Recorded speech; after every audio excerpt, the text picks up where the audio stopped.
Hi, everyone. If you've been listening to my videos these past few weeks about the DISC series, you probably have a basic understanding of the four types of behavioral styles. And you may begin to think at this point that relationships depend in part on our interactions with each of these styles. The next question, the million-dollar question, is how do I quickly identify someone's behavioral style? Hi, I'm Dr. Michellebisno with Get Fit in a Relationship. And today I'm going to speak with you about how you can quickly read other people and get to their behavioral style pretty quickly. Okay, so you can't really say, "Excuse me, Mr. Smith, I need to analyze your behavioral style. Do you have a moment to discuss your openness and directedness with me?" That's not going to work. And pure guessing is definitely not advisable. But the truth is, you can actually do this yourself, and probably pretty easily, because there are so many clues available if you just know how to look for them. So to identify someone's style, you must observe what that person does. And today, I'm going to give you 3 simple steps that you can use to read someone else's style. The first step is check out the person's environment. The second step is to analyze their behaviors. And the third step is to confirm your observations. So the first step is to note the environment. Consider the environment in which the person works, lives, or spends time in. This may give you some immediate clues as to the person's behavioral style. How is this person's office decorated and arranged? What's on the desk? What's on the walls? What's in the bookshelves? And what's the seating arrangement like? So for instance, if you walk into a client's office and you see family pictures on the desk and walls, and you see pictures of nature, some recurring theme of nature on the walls and around desks, and maybe even 4 comfortable chairs as a seating arrangement. Does that start to give you an idea of what behavioral style this person may have? And then, as you enter, the person stands up and shakes your hand with a smile and invites you to sit in one of these comfortable chairs on the side of their desk to chat about what you came to discuss. Does that start to confirm a little bit more about this person's behavioral style? Probably a style being that of the S style. Now let's consider another person's office. I recently went into one of my clients' offices, and as I walked in, I recognized 3 stacks of paper. Big stacks, but they were all organized on his desk. I also saw on the whiteboard that he had a flow chart of all of the different projects that the team was going to be working on. It not only had the projects, but it also had the people that were involved in the projects and the completion date. I also recognized that on the walls of his office, there were charts and graphs and other things that pertained to his job. When I sat down, he sat at his desk, and I sat across from him and across the desk in a chair. It was a very functional office.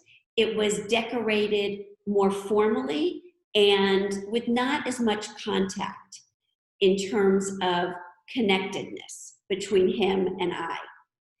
And that type of style that I started to pick up on was that he was more of a C style.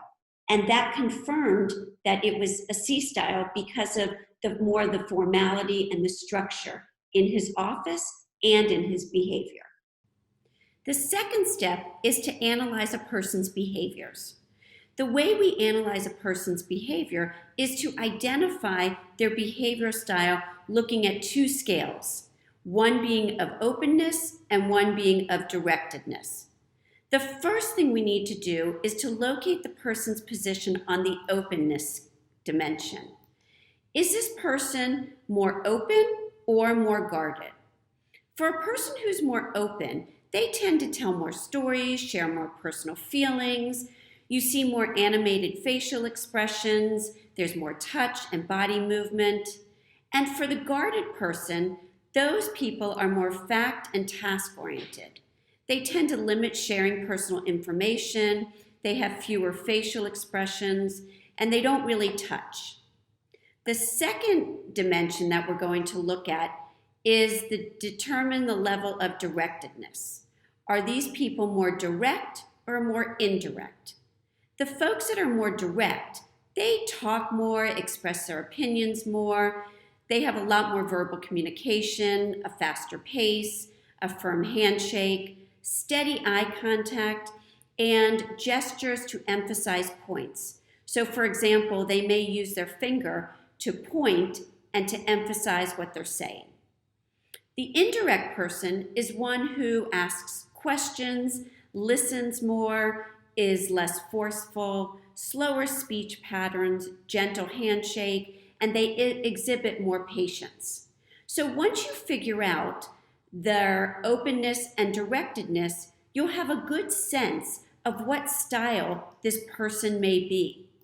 So if the person is more direct and guarded, that person probably has a preference style of D. If they're more direct and open, that's more of an I. A person who's more open and indirect, that's probably more of the S style.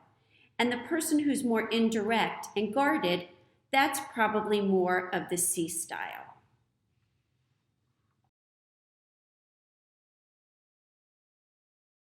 Step 3 is confirmation.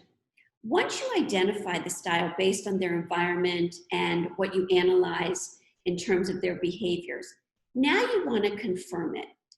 This means looking for additional behaviors that are characteristics of the style that you based on your preliminary observation.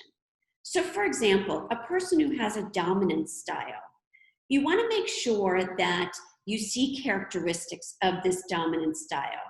A person who's competitive, probably impatient, moves fast, is more efficient and decisive, that probably will look to be more of the dominant style, and it will confirm what you first thought. This step is really important because you want to make sure that you validate and test the initial style that you think this person is. The price for being wrong is much greater, if nothing else, an embarrassment, than the time it'll take to confirm your initial assessment.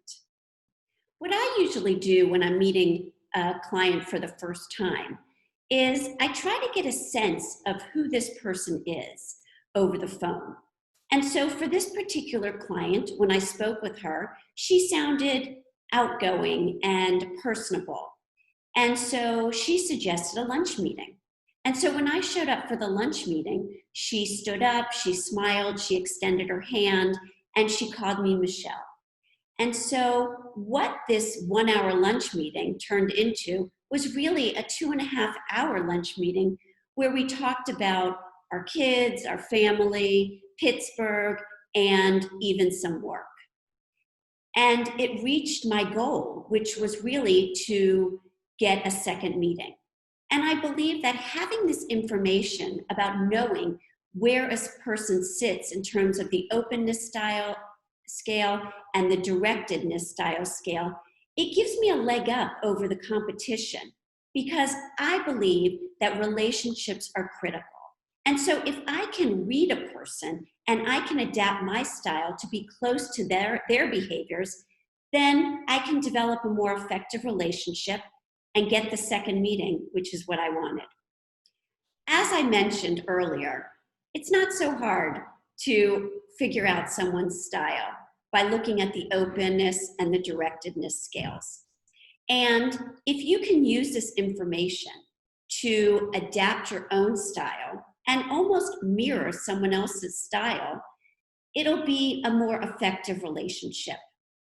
Isn't it true that we like to be with people who are similar to us? And honestly, that's what happened at my lunch meeting. This person was more of an I style, and honestly, that's one of my stronger styles as well. It turns out that most of our behavioral patterns are established early in life by our peers and the influence of our parents, authority figures, education, and even our environment. And throughout our lives, a variety of behavior patterns are reinforced and they become habits.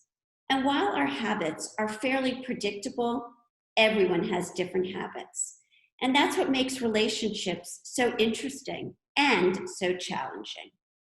And honestly, I believe that people will show you, they'll actually teach you how to treat them.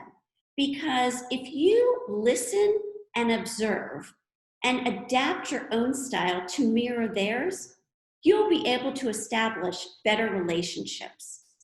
And it's not so hard. And let me tell you, the rewards will be substantial to your own life.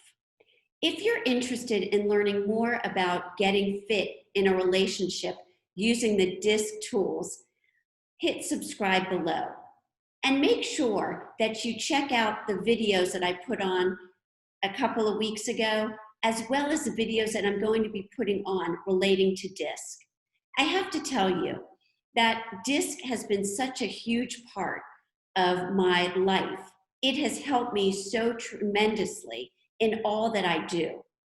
And I want to be able to provide this for you. So I hope that you'll take advantage of this special. There's an email on the screen right now. And if you want to contact me, I can share with you the special of providing you your own personalized DISC assessment, as well as ways to continually reinforce and learn more about DISC. So please contact me and please hit subscribe. Have a great day, and thanks so much for joining me.